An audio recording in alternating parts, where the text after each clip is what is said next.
Partnership and Career Pathways Committee meeting.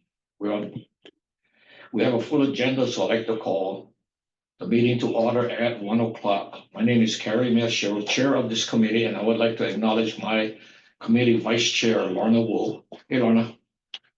This is a public meeting under open meeting law. The committee members and public guests are viewing in Zoom or in person at the Department of Labor, room 317, in case you wish to be here. To start the meeting, I would like to ask the guests and members to introduce themselves with their name and where they're from. So I guess I'll start from left to right, and I'll have our executive director introduce herself. Aloha, everyone. Bennett Misalucha, Executive Director of the Workforce Development Council. Back to you, Chair. Okay, let's have Dion. Aloha, Dion Dizon, a council member along with staff here. Kimmy Koge, Assistant Business Manager, IBW 1186. Ian Jarrett, staff. Tempo Oy, IBW International. Okay, thank you. Helen Sanpe. Helen Sanpe, Principal, McKinley Community School for Adults. Okay, thank you, Helen. Linda. Linda Weiland, Embry-Riddle Aeronautical University. Okay, Lorna. Hi, aloha, Lorna Wu. I'm the Assistant Business Manager for District Council 50. Oh, we do. Okay. Okay, Dan. Good afternoon, everybody. I'm Dan Durger, the Director of the Pacific Center for Advanced Technology Training with the University of Hawaii. Okay, Rona. Sorry. Hi, Rona Fukumoto, President CEO of Latikila Pacific. Okay, Ryan. Afternoon, everyone. Ryan Sampe from McKinley Community School for Adults. Okay, Matt. Hi, everyone. Matt Stevens with the Hawaii Workforce Funders Collaborative. Okay, Leah. Aloha, Leah Diaz, Administrator with Division of Vocational Rehabilitation. Okay, Stacy. Hi, Stacy Higgins. I am with Hawaii P20. Okay, Mark. Hello, everyone. Mark Menard with the American Job Center, City County of Honolulu, Business Services Coordinator. Thanks, Mark. Molly. Aloha, I'm Molly Mamaro with the Oahu Economic Development Board. Thanks, Molly. Troy. Good afternoon, everyone. Troy Sulioka from Technical Education, Hawaii DOE.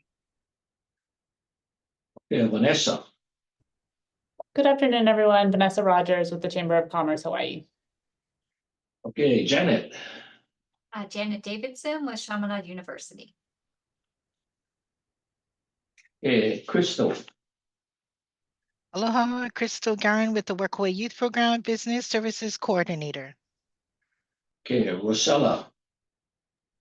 Aloha, everyone. Rosella Gardashone, Chair, County of Hawaii's Workforce Development Board and Director of Human Resources at the Marriott King Kamehameha Kona Beach Resort.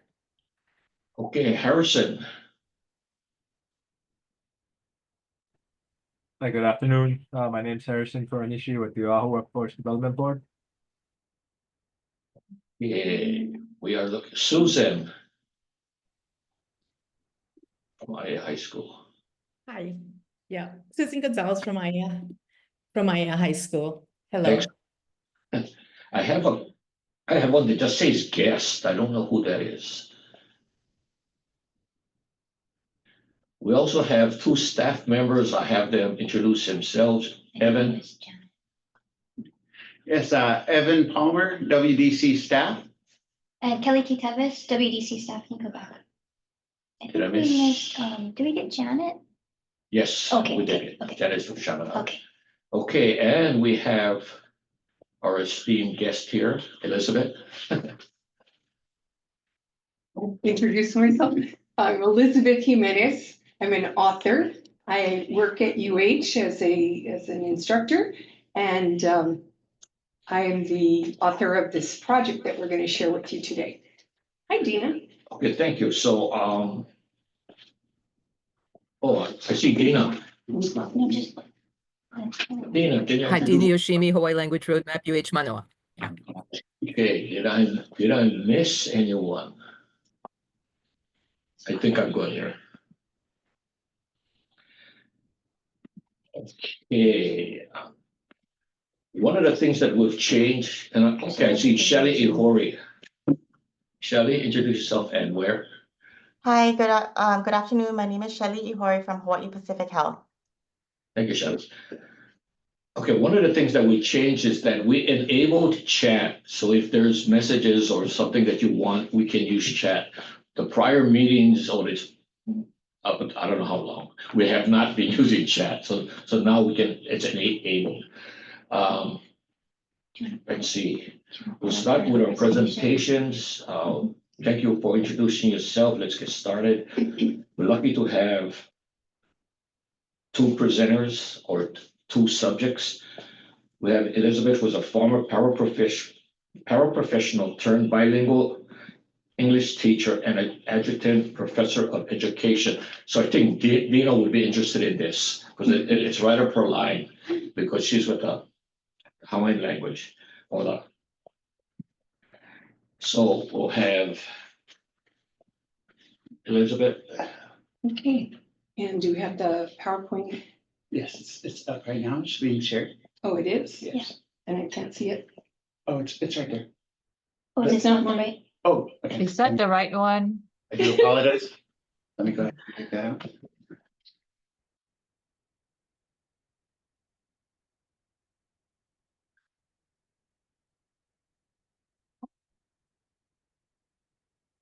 Perfect, thank you.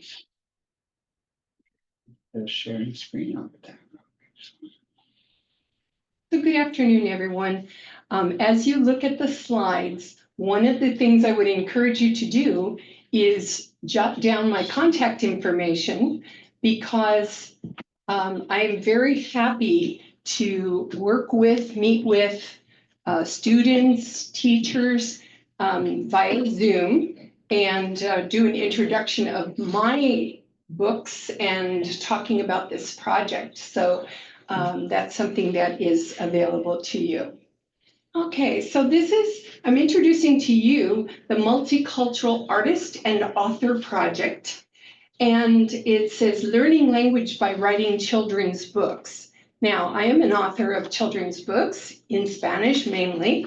And one of the things that I have done for my whole career is work with English learners and teachers of English learners. And they struggle because when students arrive here, for example, they arrive here as teens, they have to go through the high school system where they've got to pass certain classes like algebra and geometry and, biology, all those courses, but they're taught in English.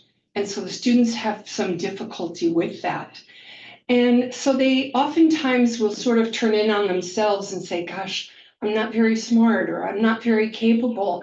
And what we were looking to do when we created this project about 10 years ago was to find a way for kids not only to learn English, but to learn some skills and business skills that would help them and would also help the community by having the kids write books that are about their culture, that include their culture, that include language, so that the research about young children and how they achieve and how they do well in school is through having parents read to them. Now you might think, oh, here we talk story, we just tell the stories, and that's wonderful. If the parents do that, continue that. But we know that as families move here, sometimes things change. And so we want to capture those stories and keep them so that all students can enjoy them and learn from them. Okay, I'm going to launch into this and I'll go rather quickly. But if you have any questions, you're welcome to put them in chat. You're also very welcome to contact me individually and I'll be happy to follow up with you. The other direction.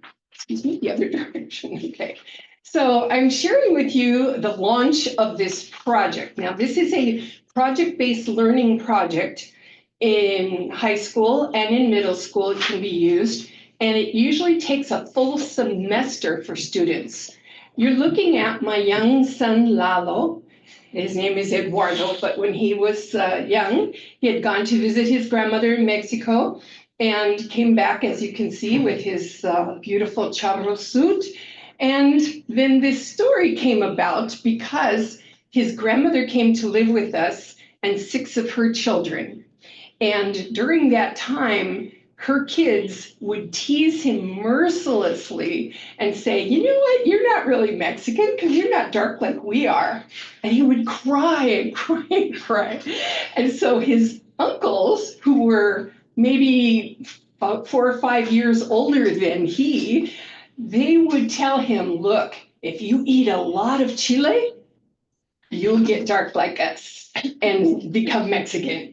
And so what does he do? He goes in the refrigerator, pulls out some chiles, bites into them, and screaming with pain. And so his mom comes, gives him some water to drink, and scolds his uncles for their mischief, but also lets him know that being Mexican is because his dad is from Mexico. And he's light-skinned because he's my son, and I'm light-skinned as well. So anyway, it comes to this conclusion. When I read this story in English to the students in high school, they crack up. They think it's funny, I'm sure, because of some of the bullying or whatever that's going on, but they can relate.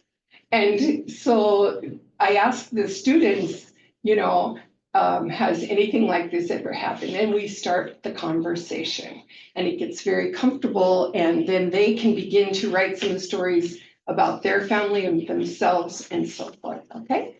So the story of Lalo was written when I worked for the publishing industry. The company that I worked for was going to produce a Spanish reading series for the state of Texas.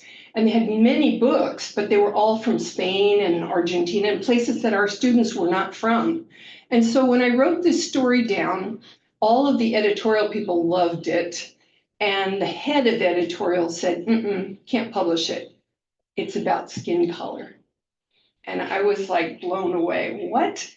And he told me that, well, perhaps if he were dark and he wanted to be light, that would be more understandable. So as you can imagine, a few weeks after that, I quit the company and I went to work for Scholastic, and this was published and it went viral, as they say. All right.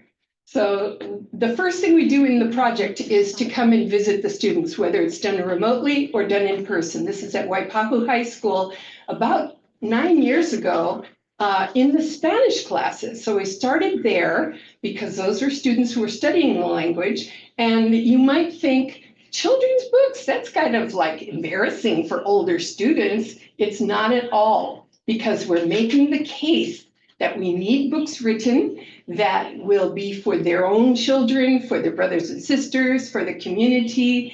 And so part of the research is for them to read a lot of children's books.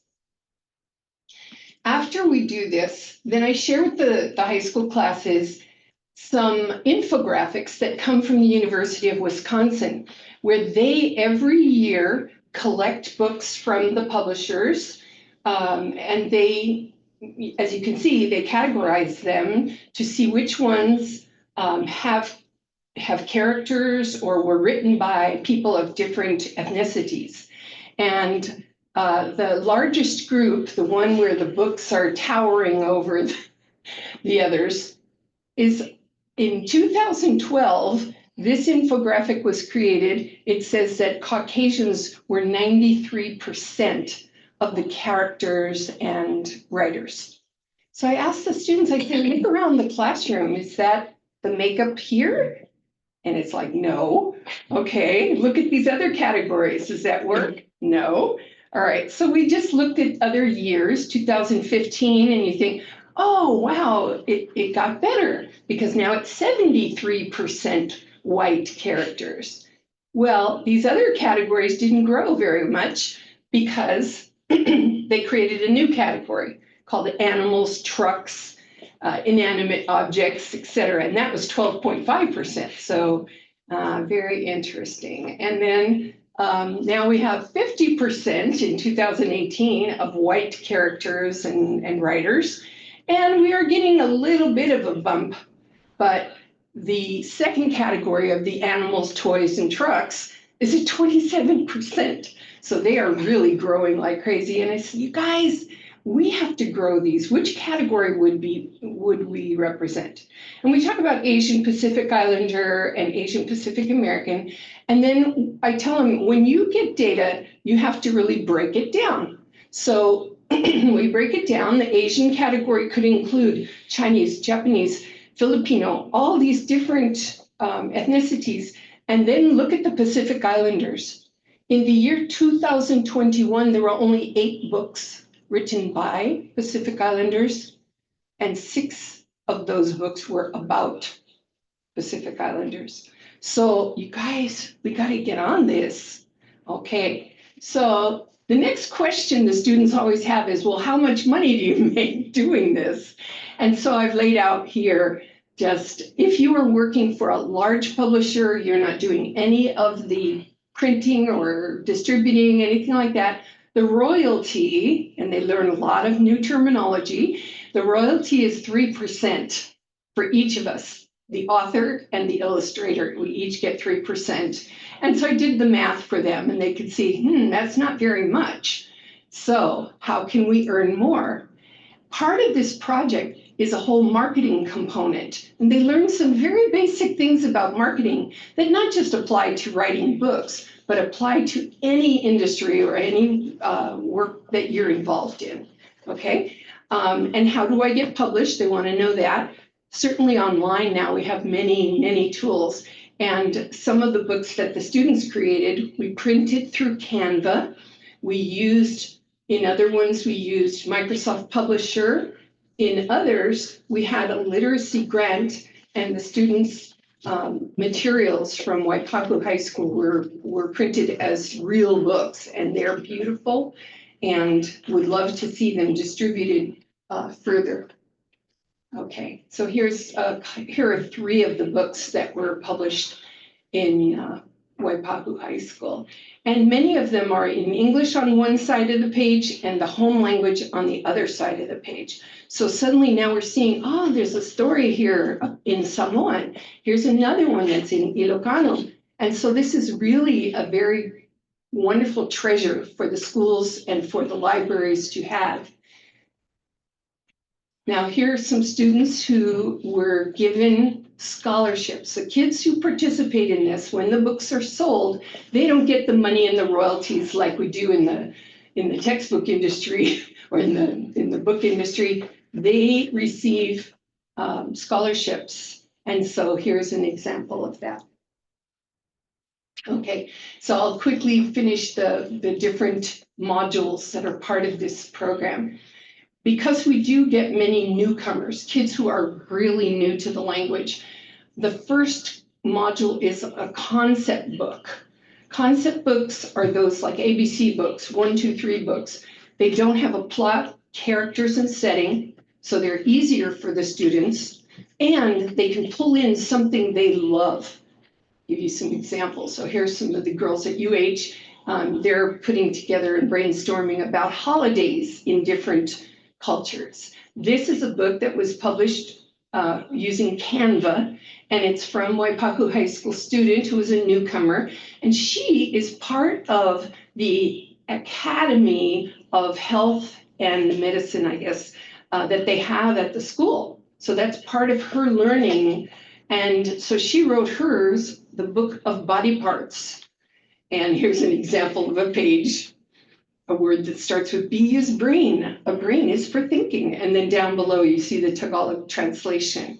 So it's like bringing a lot of these things in that younger kids can appreciate. The culinary academy that they have there, this student belongs to the culinary academy, and here's a page from his, you can see. So even simple ABC books can be a real learning tool and for them to learn to share. These are students from a newcomer high school that I helped to start in California. And 99% of them were from Mexico. Most of them spoke Spanish, some of the indigenous languages. And we began their work because some of them could not read and write in their home language. We began by eliciting from them an alphabet book about something they love. And the boys in one group wrote about the alphabet of football, which is soccer. And you can see in every one of these books, instead of saying something like A is for athlete, because I say, well, what is for? What does that mean? It's just confusing. So they have to come up with their own refrain in every one of those books that we do. This one says the alphabet of football or soccer, the letter A represents athlete. And here's the letter B. And now this is interesting because they have to add in some information. And in this case, the letter B represents ball. And they're sharing with us that in soccer, there is a difference in the size and weight of the ball that's used in girls' soccer and in boys' soccer. Yeah, who knew, right?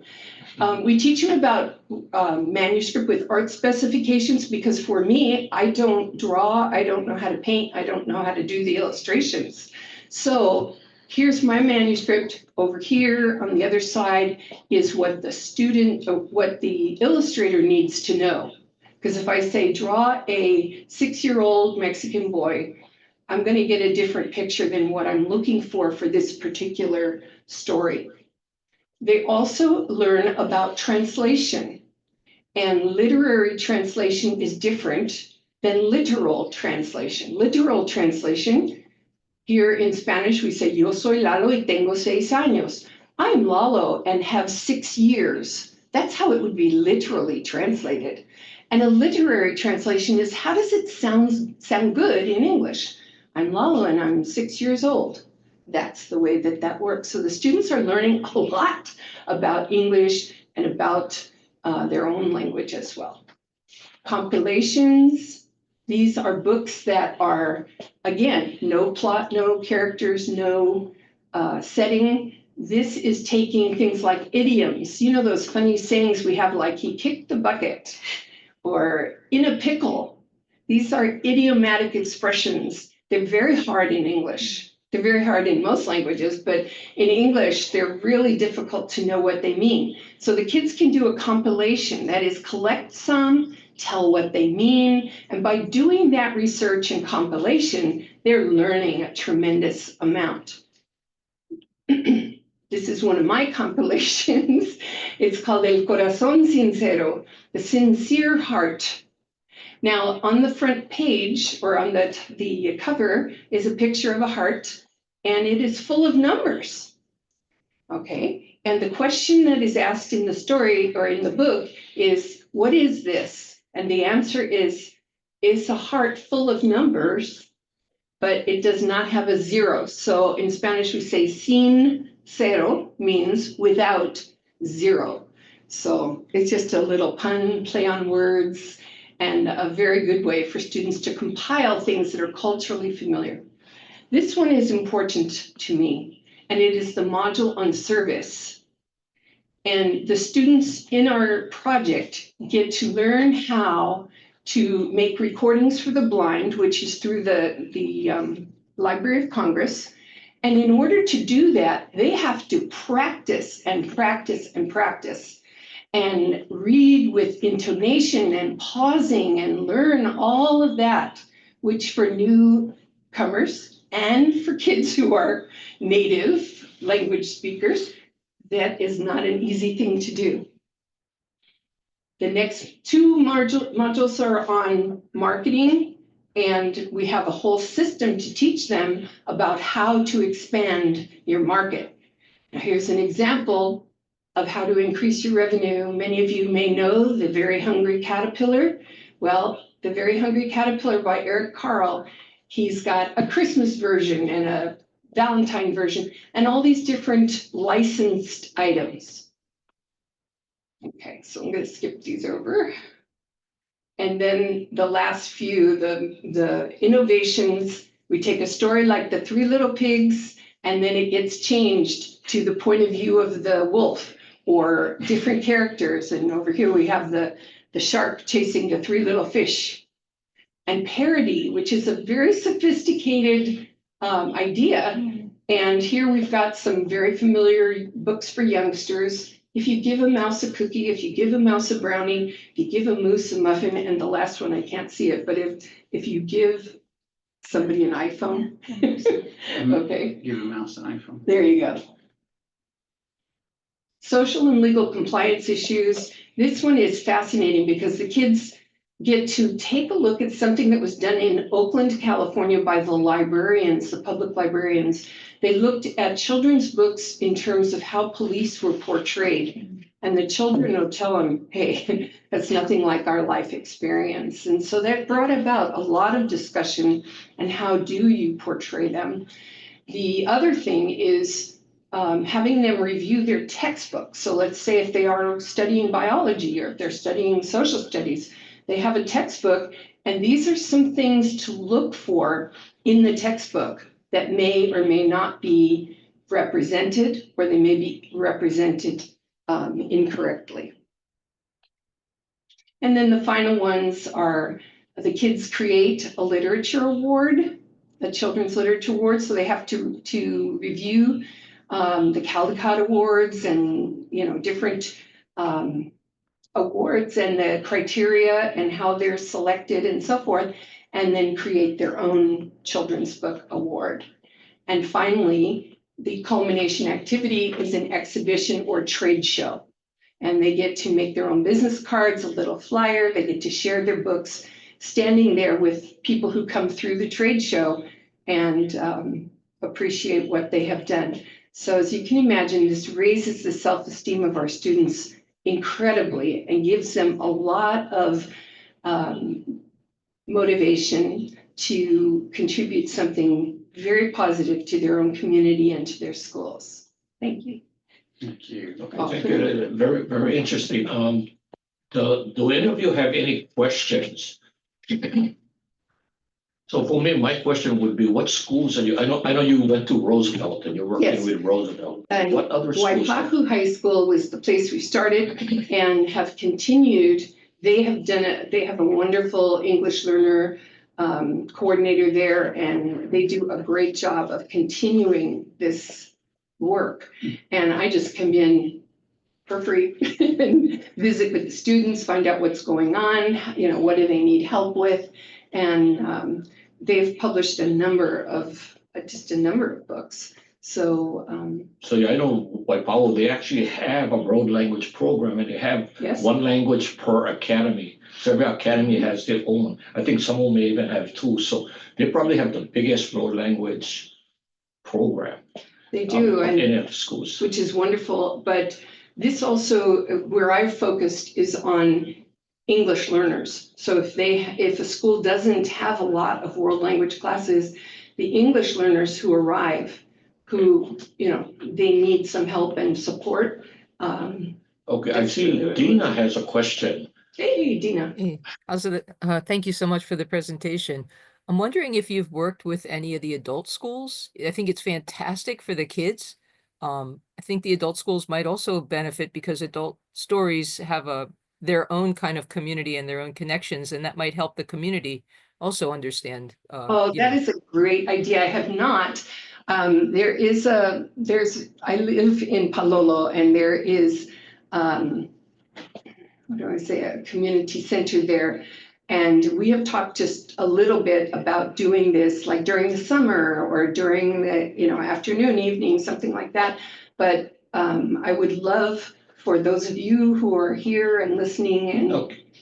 So I think it'll fit, Elizabeth, because our next presenters are from the McKinley Community School for Adults, and their program is adults. So it fits, and they're going to be talking about entrepreneurship and some of these other things that's necessary. So I think that it's fitting and it's a great fit. Anyone else has any questions? Okay, I noticed that some people came in, and if they could give us their name and and where they work. I see Lance Joel.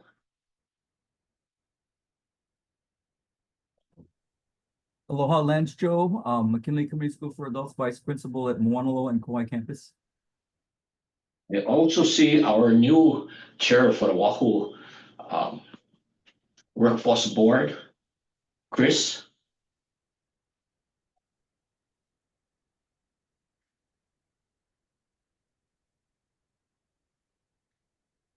Yeah, I think he might just be, I'm waiting to pull him together. I should also see Corey. Good afternoon, Corey Ranke, Administrator of the Hawaii Pro-Am Authority.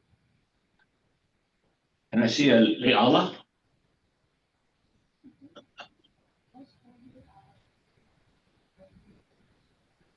Oh, okay, thank you, Chris. Aloha, Leala Cook with American Job Center, Business and Engagement Specialist. Okay, thank you, Le. Roseanne. Hi, Roseanne Parpato, Corrections Education. Okay, thank you. I believe I got everybody else. Andy Kawano and Jared Higashi, both WDC members, Chair. Oh, okay. So, we got Neva. Neva Supe Roque, Winter Community College, Workforce Training. Jared.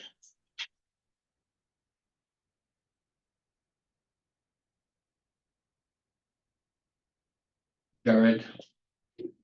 Okay. Did I miss anyone else? I think you got everyone covered. Thanks, Chair. Okay, thank you. So let's do the next presentation, and I think it is fitting, and it'll fit with what Dino was saying and what Elizabeth's presentation in. We have Ryan Sanpe and Lance Joe will be talking about the programs that they've built at McKinley Community School for Adults. So if they're ready, we'll have Lance and Ryan.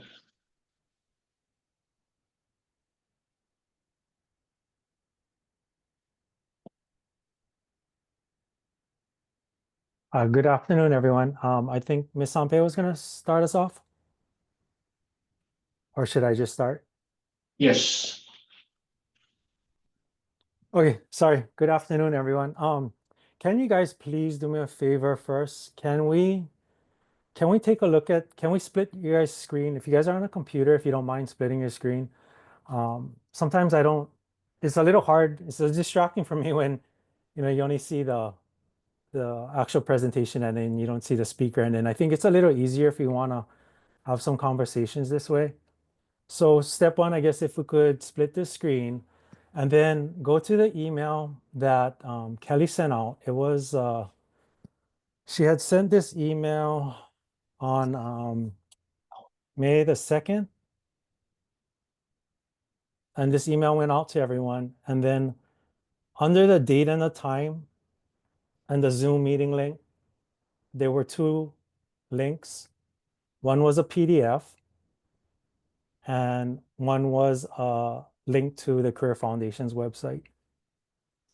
I just wanted to make sure that you guys were able to actually view these things. Plus two, you guys can just scroll through as you wish, while I'm speaking. But I wanted to use these as examples for you guys. Keep in mind too that they are outdated.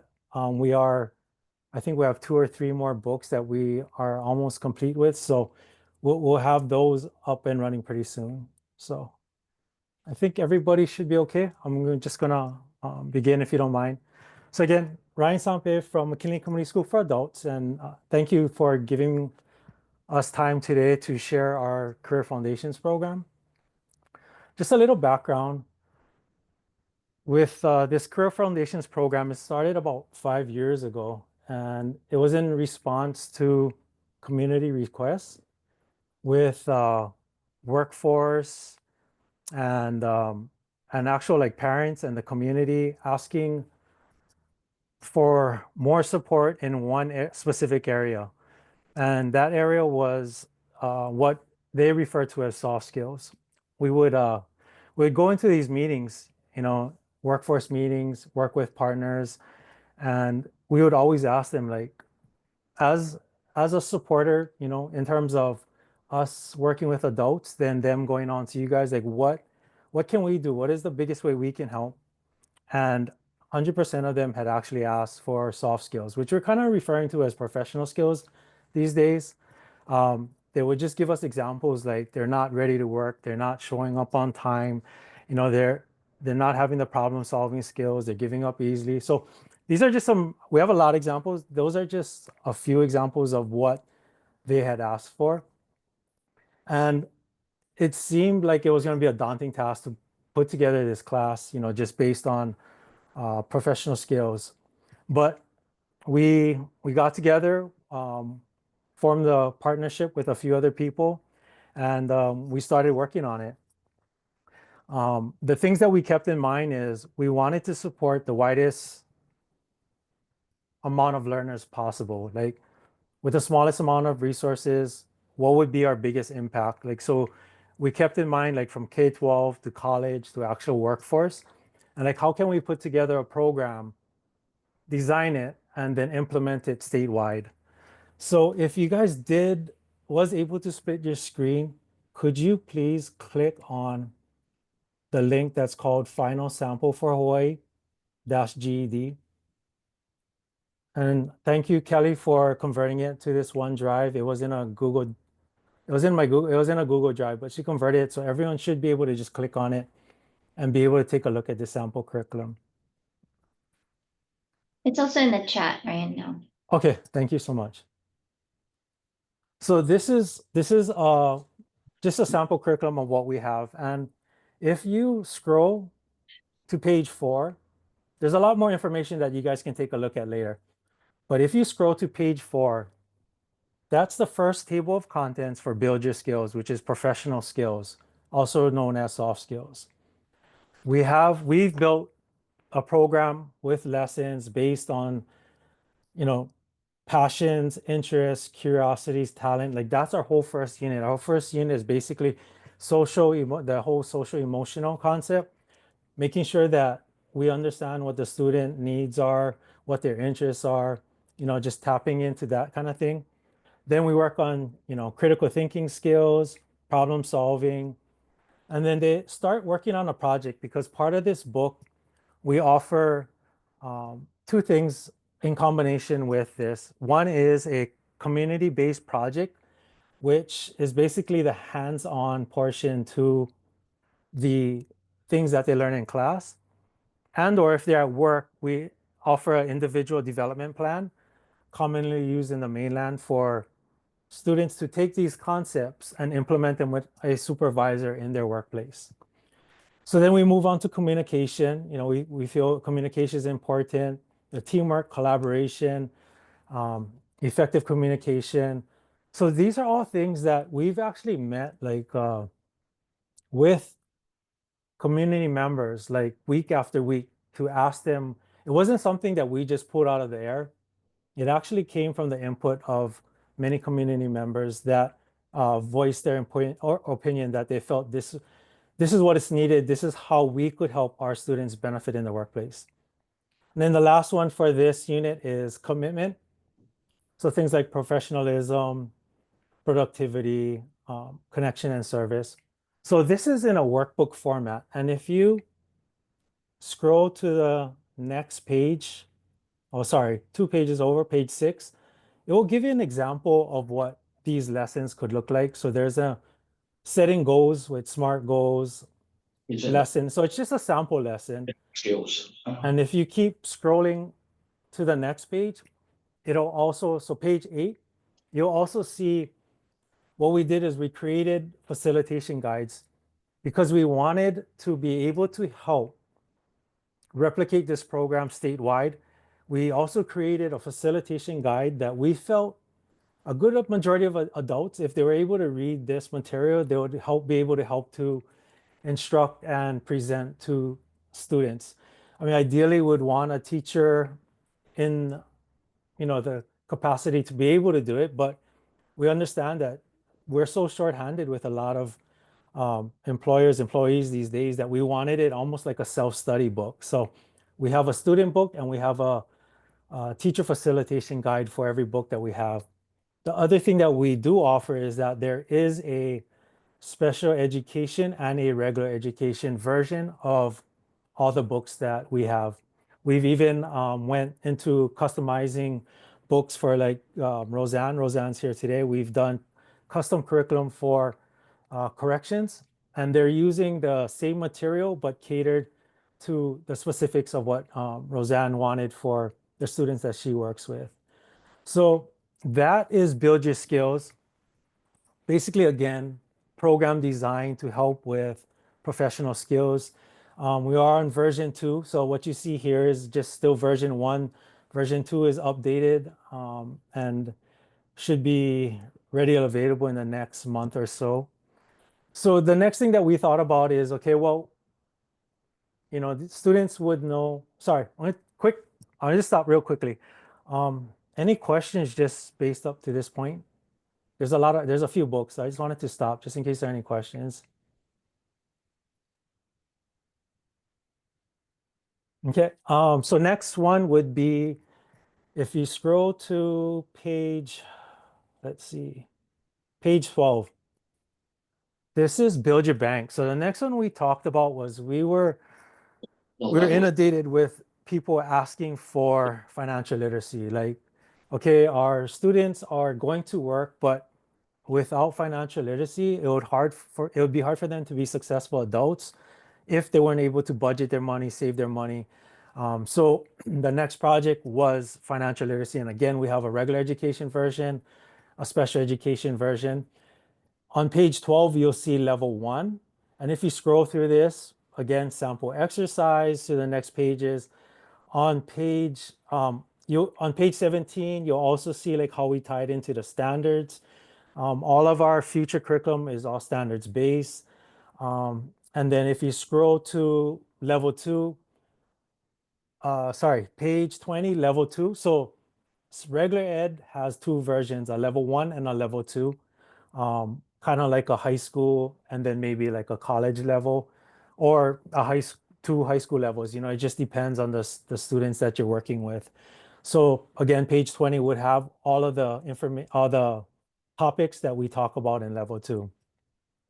That would be our financial literacy books that we are completed with. And again, this is another one that we're currently working with, revamping already. We're happy with the first production, but we wanted to add a few things, so we're editing for the next phase. The other thing that we're currently working on is a journal. We like to advocate and push a lot of journaling in our classes. It's going to be a daily mindset journal. Intention setting, gratitude, priorities, and affirmations. It really helps with our first chapter in Build Your Skills. It's also a tool to like help develop self-awareness, you know, focusing on their goals, building confidence. So it's a journal that's dedicated strictly for our program, and it's just an optional tool that you could use if you wanted to. So again, probably the end of this month, they'll be ready to print. I know and I'll mention corrections again. So corrections has their own custom journal that they'll be using, which is completed, just needs to be printed. Okay, let's see now, moving on. Thankfully, our next one was what Carrie had mentioned. It was talking about entrepreneurship, building your own business. And this one we lucked out. We knew we wanted to do entrepreneurship and business, but we also had the support of Senator De La Cruz. De La Cruz pushed heavy for us to get this done. So if you scroll to page 30, page 30 will have the table of contents for Build Your Business. We've been running this business class successfully. It's our second semester. The cool part is Senator even attended the first class. He brought a few of his friends, you know, they attended the class, and we felt it was successful. But the reason too why we did entrepreneurship, because it lends hand in hand with the first Build Your Skills. We found out through business owners that there's a lot of students that come in, and they'll come in and they almost feel like the business owners are rich. The the businesses own this, like all the students. It's kind of like they feel like, well, these guys got a lot of money, and so they owe me, like as a worker, they should be doing this for me, and they can afford it. This right here, if you go through this, I think it really shows students how much work it takes into getting into a business, what it means. So even if you didn't own a business, never thought of owning a business, it at least gives you the idea of what it takes to own one, so that when you do work for someone, when you work for anyone, somebody had to create this business and had to work through all these steps. And I think it's neat that they were able to do it. It also ties hand in hand in the projects portion, with the high schools and like some of the SPED high schools that we work with in terms of their project, because a lot of them are doing entrepreneurship programs and projects. So everything that we're doing is trying to tie hand in hand, and even if they don't own like a business full time, it's something small that they could again tap into their interests, which they learned in chapter 1 of Build Your Skills, and then create something small on the side, and it could just be side money to travel and stuff. So that was Build Your Business, which is again on page 30. The rest of our curriculum is not in this book, but again, you can scroll through this to look through what we have. You can visit our website, a lot of information there with standards. But we are almost completed with our Build Your Farm. I know some people were asking us to incorporate smart farming, because that's the new thing. At this point in time, we're not going to do that in this first round, maybe next round. But we are currently working with a successful farmer he's a small scale farmer that's highly successful in Haleiwa. And we're partnering with him to create all of the curriculum. We're doing videos. So we're talking about, like, if you talk about table contents, it's why farming, exploring your food story, personality and quiz, like career paths in farming. We talk about the farming fundamentals, the introduction to ag, Malama Aina, understanding Hawaii's soils, plant biology, water management, and there's the list goes on. Part 3, building your farm business. So we talk about how you incorporate it into your business. Mentorship, resources. So there's a lot to it, and we even have accompanying videos, so that if we do have a teacher who has a small background, we actually videoed the farmer to help execute this program, so that they could in turn build a small farm. And again, it was one of those things that we felt, okay, we want to produce classes that make sense for students. Even if they don't own their own farm, in the end they could grow crops for themselves. And it's another initiative coming from the ledge where we live in Hawaii, so we want to be able to support ourselves as much as possible, just so they're pushing for farming, they're pushing for locals growing their own foods, whether at their house, at a community garden, other community resources. So we think it's a positive whether you become a farmer or you just plant your own vegetables to eat for yourselves. It is again something that students could appreciate, because then they know like how much work and time and effort goes into food that they need to purchase at the market for them to consume. So again, it's all that. Everything needs to be tied together for us to put together a program that we feel is supportive in terms of workforce, whether it's students starting in kindergarten, because you can start this in kindergarten, all of these topics, financial literacy, you can start in kindergarten, farming, you can start in kindergarten, soft skills, you can start in kindergarten. So these are all things that we feel are really important. We also have a career toolbox, which talk about applying for a job, resume writing, networking. We know networking is huge in Hawaii, so we talk about networking. Again, corrections has their own career toolbox, which we've highlighted employers who hire previously incarcerated. So it's a resource book for inmates that's geared specifically for them. We also do corrections folders. So like we have folders that you can use for high school transition plans, career pathways, just use it as a work portfolio. So that's kind of the highlights. I should stop there. I know I had a little less than half an hour, but I'll stop there. I have more. But it's something where it's classes we could work with and team with other organizations to put together these classes, or it's where if organizations look at the curriculum and they see it's something they want to teach on their own, it would just be a purchase from the team that we work with. So I'll kind of stop there. I'll answer any questions, or if you wanted me to continue with any other thing that we have to share, just let me know. Thank you for you guys' time. I really appreciate it. Okay, thank you, Ryan. Okay, I I have a see. question. Yes. Chair, I have a question. Yes. So Ryan, you've done this how long now? How many years? Well, we've worked on this program for 5 years, but 5 years. I So mean, do it's you work have, in progress for 5 years. sure, I would yeah, say yeah. we recently got the books with it. We recently got the books that I was happy with to deliver and present to everyone within the last year. But Okay. it's been work in progress for 5. Before So COVID, I'll out say of about the a year before COVID. out of the modules, which one is the most popular and draws the most interest from people? Um, Shoot, I think they're all equal. Like they all work hand in hand. Everybody we talk to, they work with so like we work with Alps. Alps said they wanted everything. We work with Corrections. Corrections said they wanted everything. We've had meetings with DBIT. DBIT said we want everything. Like I haven't worked with one organization that says, oh, let's just do one. They're all like, this is important. This is what we can use. And the nice part about it is it's not like it's something where we're saying, okay, you guys need to teach it like this. If it's something where you felt it was pertinent to your organization, you guys could take it and rip it apart. It's not like a class where you're earning credits. It's like, okay, well, my students might need 5 sections of entrepreneurship, might need 3 sections of financial literacy and the career toolbox, or, so it's a resource.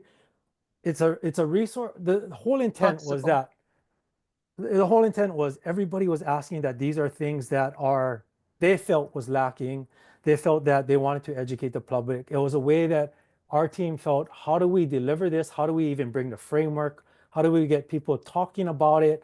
And how do we deliver it? So we just wanted to start. So we're continuing on working on lessons because we feel we don't have enough lessons. So we're actually working on additional lessons every single day to incorporate into the program too as additional resources. So as far as you know, how many people have actually gone through the program? Honestly, I don't have a number. I would have to go check with Alps, Corrections, Special Education, and all our campuses. That'll be interesting because it is a fantastic program, but Yeah. I think to establish a baseline of usage, of utilization, that'll be great if you can. Yeah, and like I mentioned, we just had the books that I was happy with within a year. Everything else has just been a pilot. Hey, Ryan, I had a question on the curriculum, like when you have to update something eventually, like some of it's time sensitive, it might be like information that's only good for a certain period of time. Do you have a way to flag the needed updates and delineate between what's enduring knowledge, like timeless knowledge, and knowledge that needs to be regularly updated, like maybe every 4 years, 5 years? Yeah, that's a great question. And that's why, so we have all of this on electronic files. And we love partnering with people. So anybody who is just as passionate as us that wants to give us feedback, that use the program, that's actually exactly what we're looking for. We look for experts, we look for anyone that wants to work with us. And like I said, almost every book we're updating this year. We've had this book out for at least less than a year, but we're already looking at updating it, so it's kind of cool too, though. But like our financial literacy, if you put up a financial literacy book 5 years ago, I would say that would be outdated. You look at ours, you would say, hey, you guys actually thought about it and incorporated a lot of things that are happening in 2004, 2005. So we do look as much as possible of adding. And what is nice is things that you guys add. Like we want people to add as much things as possible. We want to be the framework for learning, and we want teachers to bring what they have to the table too, to make everything more valuable in the teaching statewide. But one of the things that we're looking at, Ryan, is that we're looking at people like Elizabeth. I think Dina is on also, but I think that would be a great partnership Because what they're looking at is a lot of immigrants and a lot of these things are foundational that people coming from different countries will not know. So it's a great baseline that you can create, and they would know how to start businesses in the United States. So I think it would be a good partnership. And when Elizabeth was asking, when Dina was asking whether they had businesses, I think for her, we can do the build your biz, because she was looking at doing the things, doing that. We also have space where we can actually market these products that they build. So some of the things, they might want a little t-shirt, so they want to be doing different things to raise, because like she was saying, publishing, you can make only so much money. Can you build this other, what do you call it? Swag, the memorabilia that you can actually sell. And I think we do have enough people that we can actually have places that we can actually place them for sale. So like, I think Dina can fit into it. I just would want to see what she would have in mind, or if if there's a way to fit. Dina? Yeah. If I can just jump in a little bit. Yeah, I actually had a question related to what Bennett was asking about how the implementation looks. In other words, have you any idea how the people who have asked for the booklets are actually using them? Yeah, so Alps they use that as that's their curriculum. They use our curriculum as their curriculum. SPED, it's for their work-based learning program. Our curriculum is their work-based learning program. So they've adopted our curriculum for their curriculum. Basically, in our schools, we teach the program. We use the facilitation guide for the teachers. Each student has a student workbook, and then we embed lessons as well into it to help to teach. So I mean, it's basically we created a curriculum and a program, but we've also designed it with flexibility so that others will be able to use it how they see fit. It's the idea of these are things people talk about, but we feel it's not being taught. So we want just to get the ball rolling. We don't feel we have the best product in the state, but we want to be able to say, hey, we've at least got to this point where this is the need area and we want to roll it out. I'm not sure. I mean, I hope maybe Roseanne, I don't want to put you on the spot at all, but if you wanted to share what you have planned for corrections, I mean, that would be awesome. Yeah, we've actually started in corrections. We had a training at the end of January and the teachers just got started right away with it because it was a need area for us.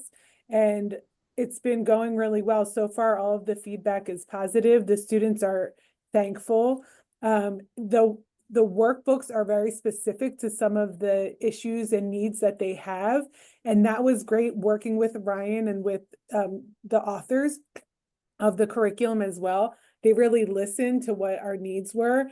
And so that makes a difference when we have our teachers delivering the program because the students can connect. They know that this is something that's been a problem in the past, and now they have some options to how to deal with it when they're doing an actual job, whether it's in the facility before they're released or preparing for that, right? So it's been really helpful.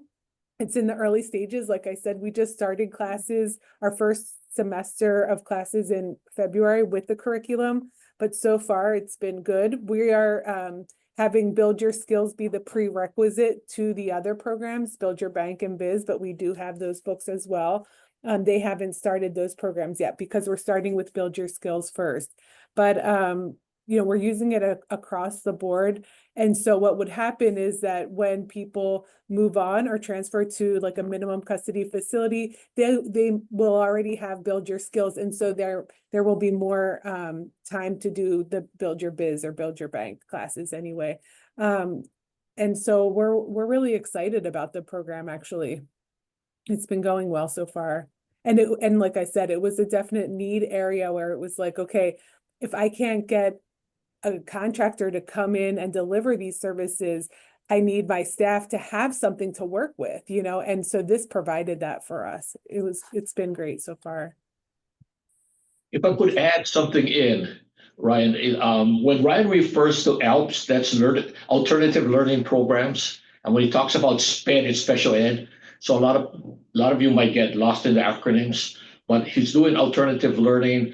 It's like sort of prisons and all of these people. It's for people who normally may fall through the cracks. So that's a lot of target. I see Dina has her hand up. Sorry, one more. What's the grade level, the reading level that is required for these print materials? So, honestly, I would have to go back and check what we did. I think 4th through 6th for the SPED, around 4 and 6, and I think about 8th for our regular ed. I would have to double check for the exact, but we tried to do it. So the final run through with the final author, we went and made sure, but we tried to make it so any special education student, besides the real medically fragile, was be able to use the program, and then any high school, college. So that's kind of we try to be able to hit all learners. So like our ELA students at adult ed, they'll use the special education book, and then we don't have it labeled special education. One is Malama, one is Lokai. So Malama is the special education books, Lokai is the regular ed. So you wouldn't be able to tell the difference except for a small little Hawaiian word at the bottom right hand corner, but it's geared for 2 levels at this point. And please keep in mind, guys, we're not here trying to like just promote the program for us. We're just sharing kind of what we're doing, so that's basically where we're at. We're not trying to promote the program in any way. Just people have been asking us to share what we do at McKinley Community School for Adults. Yeah, I think it's exciting. It's really exciting. And I just wanted to, Thank you. kudos. Thank you. And thank you, Roseanne. I appreciate you putting on your spot and sharing. And Roseanne, we're actually having another training for Roseanne. And the cool part is, we had those journals that I was talking about, and I was actually surprised when Roseanne had mentioned that, their inmates, their students, they would be so excited for those journals. And so we made them a custom one too. So it's kind of cool. I mean, like I said, we just started and we're working with, like Carrie mentioned, the alternative learning placement students. Formerly, they were referred to as the ALC classes. And in special education, we're definitely working with them, and we want to grow and help support whoever we can. It's not for just, those students. We intend it for college students. We intend it for high school students. We want people who are currently employed to be able to use this program. It's just that those were the first people to jump on board with what we were doing. We also have a mainland partner, Panorama. Panorama, they are the tool for the state Department of Education to gather all the data. So we work with Panorama as well. So we have lessons embedded in their workforce bank, so that if students go through their list and the parents see that, okay, well, we need more help with this support, it takes them to a bunch of our lessons that we downloaded with Panorama. So anybody in K-12 that has students going through, they probably had a survey through Panorama themselves. Hey, Grant, I just had one more question is, what is your core design program that you use to make these curriculums and update them? The core design program? Yes. I would have to ask the author themselves what exact design. We have a big team that we put together using this program. Yeah. Thank you. Yeah. So Ryan, I noticed that for Roseanne, you said you made a certain program. So if any of the people in the group, say maybe Rona or something, wants to do it specifically for their population, would that be possible? Yes, that would be possible, but it would be looking at more with the team that I work with on the mainland, and we would work, and they would have to just contract that team separately. The only thing that would have to do with McKinley is that it's a McKinley program that we're working together with myself, because we want to see that statewide we're still on the same track or the same mindset, but they would have to contract the partners that I work with separately. Yes, they wouldn't be through us. Does this lead into like your workforce development diploma?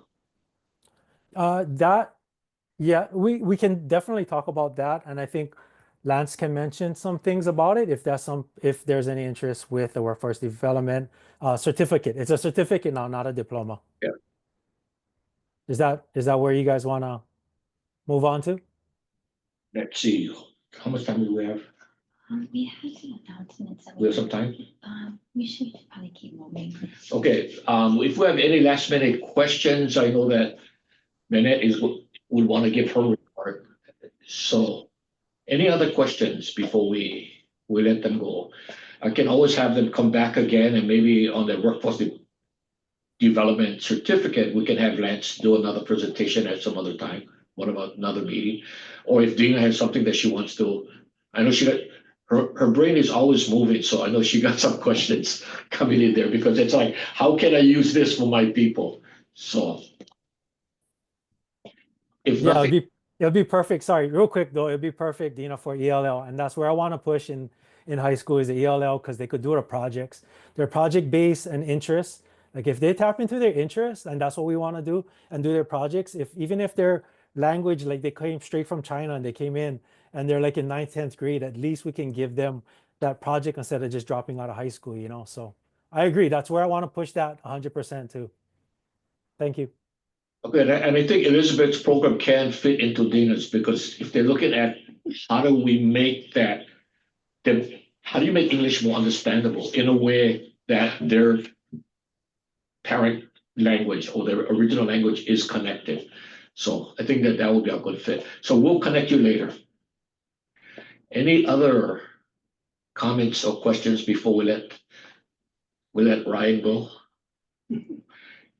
If not, thank you, Ryan. Great presentation. I think there's a lot that I think there's a lot of connections that can be built. So now we have Bennett to give her comment from Bennett for updates. Bennett. Thank you very much, Chair. Appreciate that. I'm also mindful of the time because there's actually 2 announcements that is forthcoming. I wanted to give them enough time to be able to share what they have to offer. So Bennett Misalucha, Executive Director of the Workforce Development Council. So just to note, the Sector Strategies and Career Pathways Committee is only one of 6 committees at Workforce Development Council. So if you're ever wanting to attend our meetings are open meetings. So they are posted on the state calendar. And if you're interested in knowing what the agenda is, please go to the WDC website, and it will say WDC meetings and events. And if you look at the date, you can click on the agenda and voila, you can have access to that. If there's also meetings that you missed and you would like to know more or figure out what happened, we have recordings of our meetings to the extent technology is possible. And so we welcome you to peruse that. We also have events. In fact, our most recent event was the Economic Forum, which was hosted by Dr. Seth Colby. It was very well received. If you did not get a chance to be part of that, to participate in the live webinar, we encourage you to access that because he made some very interesting and strong pronouncements about our economy. Okay, so moving forward, I just wanted to share some highlights of our Workforce Development Council activities. I'm not going to go too deep into this because I think there's an appropriate time for that at the board meetings. But I just wanted to give everyone a semblance of understanding what we're working on and the activities that we have. So I'm going to share my slides right now very quickly. Okay, so for some reason, hang on a second. Are you seeing my screen where it has agenda? Yep. Yeah. Okay, so I wanted to just share with you that the focus in 2025 for the second quarter is we are in the middle of administering our projects for the PY program year 2022 unexpended funds. We're also doing training, some operational transition.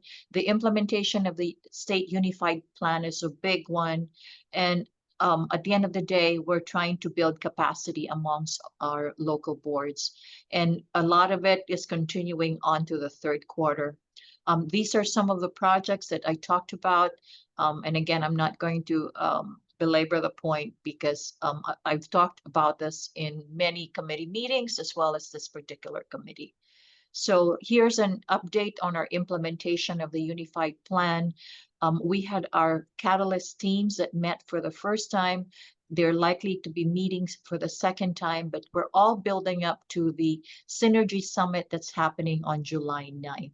We're in the middle also because of the fact that we received a grant from the National Governors Association to help us develop our North Star for the state. They are in the middle also of helping us formulate that.